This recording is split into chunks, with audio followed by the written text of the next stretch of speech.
Eu saí com 16 anos de idade, convenceu o Carson Gracie para ir para os Estados Unidos, falar, a gente vai fazer isso, a gente vai fazer isso. E todo mundo falou assim, você tá louco?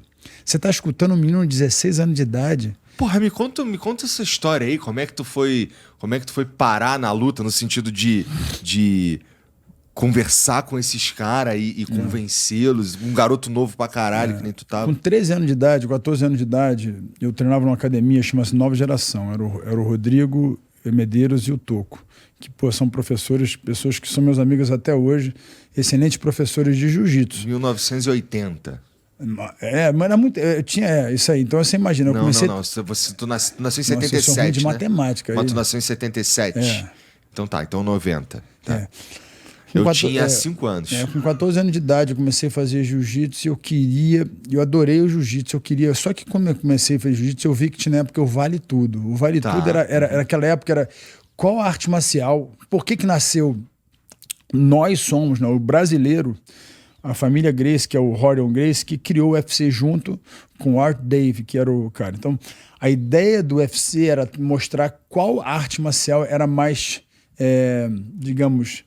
completa no 1 a 1, no mano a mano. Sabe? Lembra quando você estava na escola? Vamos fazer um mano a mano. Depois era como é que é um mano a mano? É o futebol, como se tivesse. Imagina futebol, 1 contra 1, 2 gols, vamos ver quem é o melhor, que joga melhor. Hoje né? Os caras chamam de X1. Isso aí. Então, nasceu o esporte por esse intuito.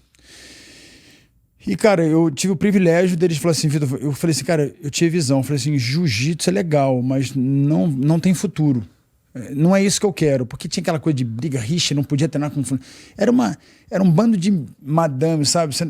Eu vim do futebol, eu nasci, meu pai era jogador de vôlei, meu pai jogou na seleção, meu pai, esporte para ele era network, você conhecia, você fazia amizade, você competia, eu competia contra você, e depois a gente ficava amigo.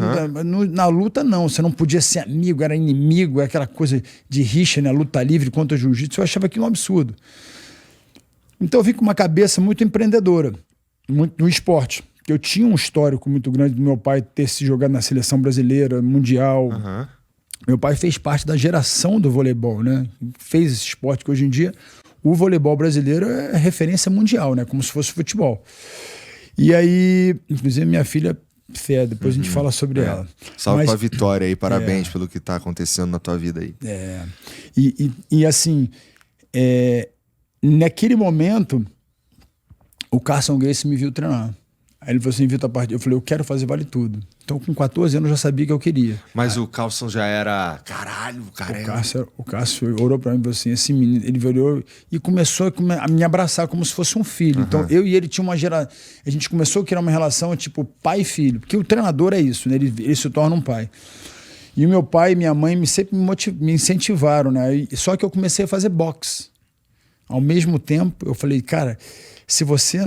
Eu percebi o Vale Tudo, os caras ficavam... Lembra dos caras fazendo assim? Com a mão? Eu falei assim, cara...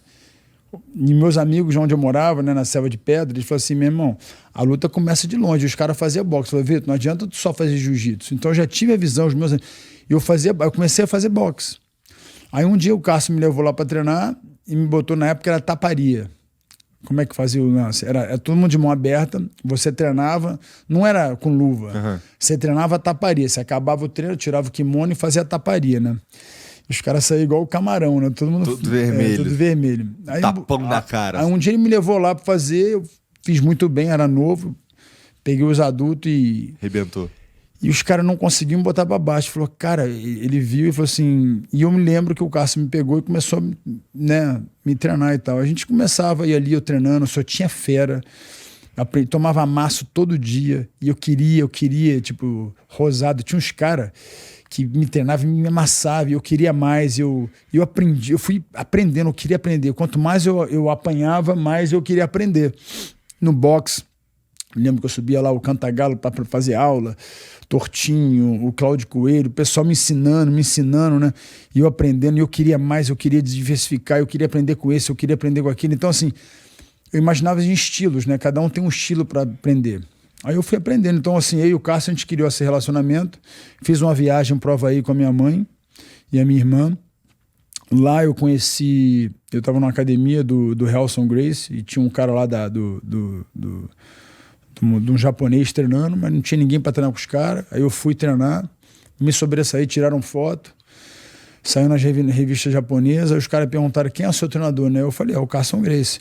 Mesmo estando na academia do Helson, mas eu sempre... O Rickson me recebeu na casa dele, e eu achava... Só que eu não podia falar pro pessoal do Carson que eu tava lá, porque era uma coisa de creonte, inimigo. E o Rickson me recebeu com a família dele, pô, botou pra dormir na garagem, eu treinou com ele. Era um sonho da minha vida, eu treinando ali com o Rickson, aprendendo. E eu ficava pensando, por que as pessoas não são amigas? Por que essa família é dividida? E eu falava, Cássio, por que você é inimigo dos seus... nessa história longa e tal. E me contava a história. Eu não quero entrar em detalhe, porque é uma família... Eu acho que cada um... Então, assim, mas eu não achava certo. Tem que contar são eles, no final das contas. Eu não vou contar. Porque eu não achava certo. Eu falei, você tá errado. Você tem que ser amigo da sua família. Eu não sei porque vocês são inimigos, né? Naquela época, aquela coisa, e o Cássio tinha aquela coisa, eu não concordava, eu adoro o Renzo Gracie, eu adorava as pessoas, eu queria ser amigo das pessoas, só que tinha essa coisa de ser inimigo, de não gostar, de competir. E como eu vim do outro esporte, né, do tênis, do futebol, né, eu tinha outras... Eu já tinha essa visão de entretenimento, quanto mais nós somos amigos, mais crescemos, né? Só que, infelizmente, pro promotor é muito bom ter essa inimizade, porque ele ganha o dinheiro né, e você controla a narrativa, né? Como se fosse hoje. Então, resumindo, aí eu conheci o Frederico Lapenda, falei, cara, vem pra cá. Eu falei, não posso, só posso vir se o Carson vier. Você convence dele vir? Eu falo, você abre uma academia para ele? Então eu voltei e falei, Carson, você quer que o seu nome seja conhecido no UFC? Porque levaram, eu me lembro que o Rorion levou o Carson pro UFC, e o sonho do Carson era botar os alunos dele para ganhar dos Gracie. Esse era o objetivo do Carson. Eu falei, Carson, esquece isso. Eu conheci um cara que agora os seus alunos vão poder lutar no UFC. Eu posso lutar, mas você vai poder trazer todo mundo. Eu já tinha essa visão que todo mundo podia ir lá e lutar o torneio. Você lutava o torneio, saía do torneio, você era campeão, você fazia uma super luta. Era assim que era antigamente. Eu falei, cara, vai ser legal, você pode botar um cara, aí o cara luta super luta, você bota outro cara. Então assim, até que tenha... Eu falava com ele, falei assim, tem que ter a categoria. Naquela época não tinha, tem que ter categoria. Tanto que no meu UFC teve 2 categorias, era abaixo de 90 e acima de 90. Foi assim que começou no UFC. Eu lembro, acho que do primeiro que eu via em VHS. Porra, valia tudo. Um cara gigante com um maluco pequenininho e... Não tinha peso. Tanto o dedo no olho. O cara que eu lutei na minha primeira luta no Havaí, se vocês quiserem, vocês podem botar depois o vídeo. O nome dele era John Hess. Ele tinha sido eliminado. As regras foram... Ele cegou um cara na semifinal. Caralho! E foi eliminado do UFC. Ele não pôde continuar. Então, assim, as regras foram acontecendo. Por isso que eu falo, cara, como é que traz de volta aquele cotovelo, né? Então, assim, o esporte, ele era muito raiz naquela época. Então, eu falei pro Cássio, vamos para os Estados Unidos. Ele aceitou, a gente veio para os Estados Unidos, o Frederico Lapenda, né, abriu a academia pra gente lá em Westwood. Aí depois, eu me lembro como se fosse ontem, o Marcos Ruas, que foi um campeão do UFC, ele era da luta livre. Eu falei, Cássio, o Marcos Ruas era representado pelo Lapenda. Eu falei, cara, vamos treinar o Marcos Ruas, treina. Aí eu me lembro que o Cássio ia treinar, aí o pessoal da academia expulsou o Cássio da própria academia, porque ele não podia treinar o Marcos Ruas, pela rivalidade, jiu-jitsu versus luta livre. Eu falei, Cássio, isso é uma loucura. Ele, não posso, esse negócio. E eu convencendo o Cássio, treina ele. Então eu tinha esse negócio de inimigo, né? Todos os faixa pretos do Cássio, que já eram adultos, 30 anos, e eu tinha 17 anos de idade. Eu falei, cara, treina. E o Marcos Ruas era um cara referência, sim, mas não podia. Tinha um joguinho de Dreamcast, que era o UFC, videogame, que tinha o Marco Ruas, eu gostava pra caralho. Cara, então, muita gente não conhece a história dele, mas na época ele era referência pra mim. Né? Eu me lembro que tem uma época o Cássio queria botar eu pra lutar contra ele, ainda bem que não aconteceu, porque eu acho que eu ia tomar um cacete.